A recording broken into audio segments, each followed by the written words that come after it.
Hi, my name is Jennifer. Welcome back to my channel. Today I'm doing the mid-year freakout tag. Before we get into the questions, I thought I would talk through some of my stats for the year so far.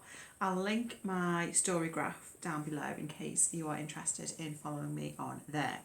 So, in the first 6 months of 2022, I have read a total of 75 books. I haven't set myself any numerical goal this year in terms of number of books to read, and I haven't done that for a number of years because I don't think for me there's any benefit to doing that really. So I've read 75 books this year. It is less than last year, but I am expecting to read fewer books this year than I read last year. I have also DNF'd 35 books this year so far, which puts my DNF rate at 31%. And I will do a separate video with all of my DNFs for quarter 2. So in terms of some of the story graph stats. Okay, so in terms of mood, I'll put up this little graph. So most of the books I read are emotional, reflective, mysterious, dark and tense. That sounds about right. In terms of pace, 58% of the books I've read have been medium paced, 24% slow paced and 18% fast paced. In terms of page number, 57% between 300 and 499 pages, 36% under 300 pages and just 7% over 500 pages. My fiction, non-fiction split is quite interesting, so I'll put that graph up as well. It is 100% fiction. I haven't read any non-fiction this year so far. I do occasionally read non-fiction, but clearly not that often. I'm just always drawn to fiction. I do have some non-fiction sort of on my mental TBR that I'd like to get to at some point, but I just love fiction. In terms of genres, then, so my most popular genre is literary, which I don't really like the term literary, but anyway, that's what Storygraph tells me. Followed by mystery, contemporary, LGBTQ, crime, thriller, classics, and historical. And then my average rating for the year so far is 3.3 stars, which is fine. I mean, it tends to fall at 3 point something anyway. A 3-star for me means that I liked it, and a 4-star means that I loved it, basically. So that's fine in terms of an average rating. Okay, so let's get into the questions. Best book of the year so far. For me, it's between Detransition, Baby by Torrey Peters and Animal by Taddeo. I have had a number of 5-star reads. I will do a separate video about my favourite books of the year so far, but I think those two are probably my favourite two. In terms of the best sequel I have read so far, this is kind of difficult because I don't read series that much, but I do read detective and crime series. So for this, I would say The Couple at the Table by Sophie Hannah, which is the latest book in her Call for Valley series. So we are following again the main sort of police characters that we've seen in the series before. It's been a number of years since Sophie Hannah's released a book in that series, so I really enjoyed revisiting those characters. Next question is a new release you haven't read yet but want to, and I should have prepared this better. It's only there. Bitter by Akwaeke, Emezi. I'm quite surprised I've not read this yet. I have read Emezi's other recent novel, You Made a Fool of Death with Your Beauty. I read that in June, but Bitter, which is the prequel to Pet, which I loved, I will get to this, I'm sure, at some point this year, because I really want to read it. Most anticipated release for the second half of the year. So I think maybe Marple, which is a short story collection which is due to be released, I think, in September, and it's an anthology of short stories, so by a variety of different authors, and the stories all feature Miss Marple. Next question is biggest disappointment. Okay, so this is a disappointment in terms of my reading experience of this book was a disappointment because I was expecting to really like it, and that's Devotion by Hannah Kent. So I was expecting to like this for 2 reasons. Firstly, I've read Hannah Kent before. I read Burial Rites years ago and absolutely loved it. But also because of the reviews I heard coming in for Devotion, it just sounded like a book that I was going to like, and I didn't like it. I DNF'd it. I think I read over half, but I didn't connect with the characters. I couldn't keep track of who was who, and I didn't like the direction that the book went in, so sadly it wasn't for me, which was a shame. Everyone else loves it. Biggest surprise, I think I'm going to say The Reluctant Fundamentalist by Hamid, which was a 5-star read. I read this for my library book group.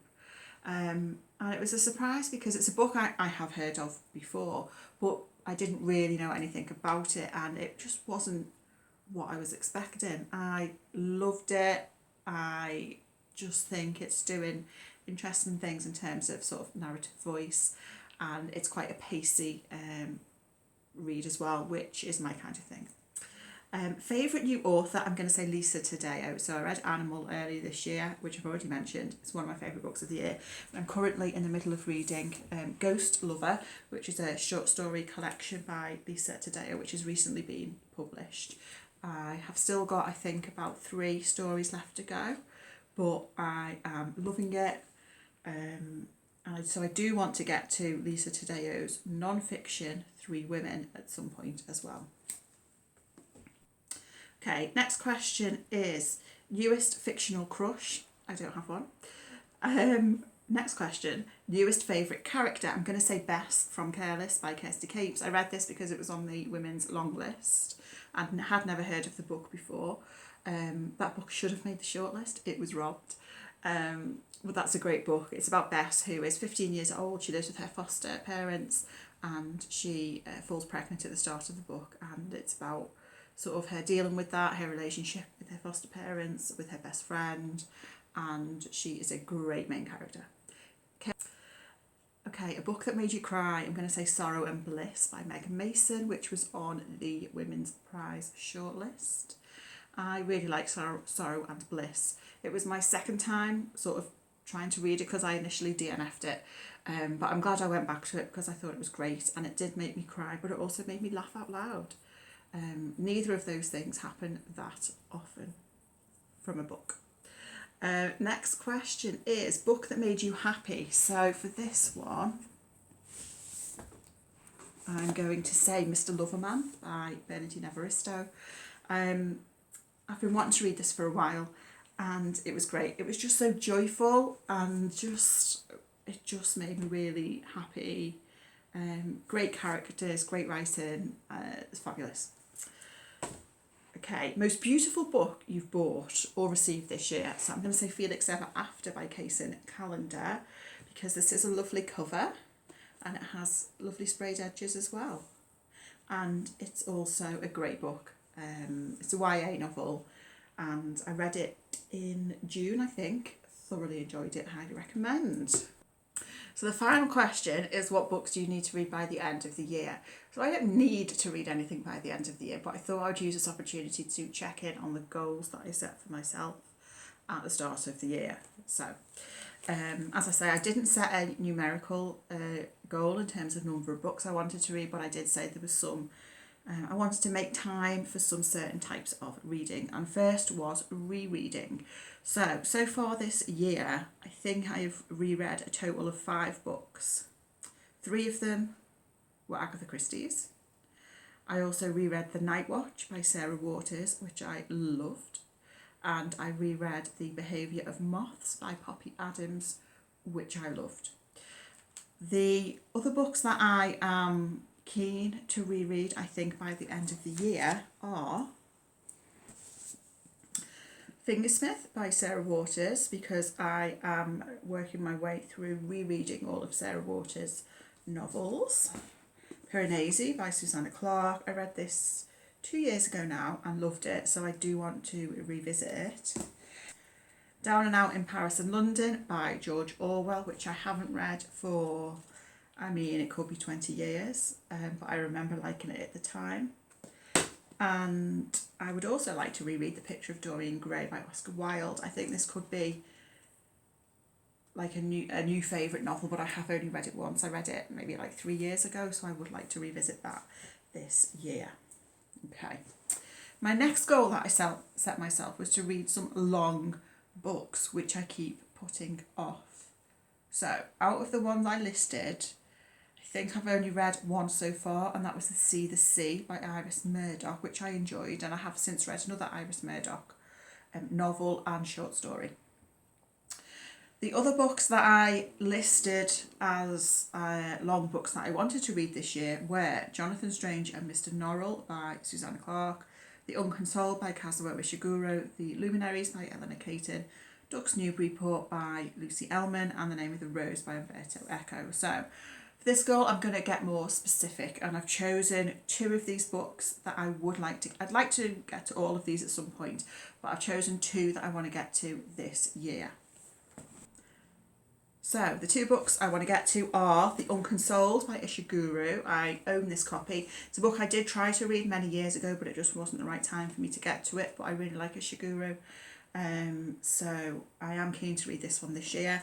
And also The Luminaries by Eleanor Kacen. This is like 800 pages long.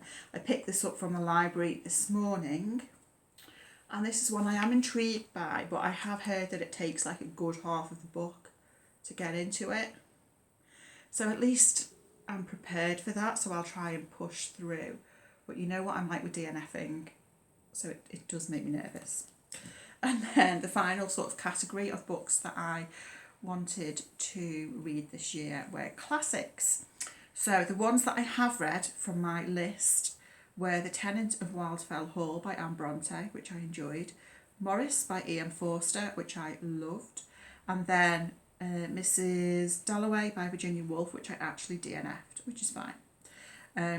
So there are 5 more books on this list. So we have Villette by Charlotte Bronte, Tess of the D'Urbervilles by Thomas Hardy, Dracula by Bram Stoker, Emma by Jane Austen, and Crime and Punishment by Dostoevsky.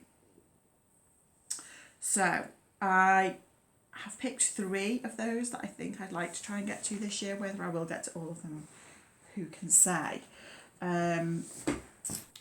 So of those, I would like to get to Emma by Jane Austen. I picked this up from the library this morning because it is Jane Austen July, and I thought it's now or never. I have never read Jane Austen before, but I have DNF'd her many times. I'm going to give this another go, mainly because my favourite film is Clueless, which is based on Emma. We'll see. I'm planning on starting this tonight, but I am nervous that I'm just going to DNF it. I would also like this year to read Dracula, and I think I'll probably save this for October. And then the other classic from that list that I think I'd quite like to get to this year, if I can, is Tess of the D'Urbervilles. I've never read Thomas Hardy, but Scott from Gunpowder Fiction and Plot loves Thomas Hardy, as does Jen the librarian, so I feel like he must have something going for him. So I am intrigued to try him out. And then in terms of other goals that I set myself at the start of the year, I said that I wanted to participate in Jen the Librarian's LGBTQ books and translation read along, and I've picked up 2 books so far, which is fine. I'm just picking up the ones that I'm particularly interested in. So I read... Sorry about that, I had to get the books because I'm clearly very ill prepared. So the ones I have read are The Membranes by Chi Tao Wei, which I loved, and Not Before Sundown by Johannes Sinisalo, which I enjoyed. It was a very strange read. I talk about that in my June wrap-up. Other goals, I said I wanted to follow the Women's Prize, which I did, and I had a lot of fun doing so. And I also said that I wanted to follow the Booker Prize, which I am still planning on doing. So the Booker long list is announced towards the end of July. My plan is to do what I did last year, which is pick up the ones that I'm most interested in that I can get from the library and try and read the shortlist again if I can get a hold of the books from the library. I think I'll probably be able to get a hold of most of them because with International Booker it's much more difficult for me to get them from the library, but with Booker generally it's okay. So I'm looking forward to the long list being announced so I can go through the list and see which of those I want to read. So that's my little goal check-in. That's the freak out tag. No one is freaking out here, it's all fine. I've got piles of books around me now that I now have to put back on the shelves. So thank you so much for watching. Do let me know how your year of reading is going so far. I hope it's going well, and I hope you are all well, and I'll speak to you again very soon. Bye.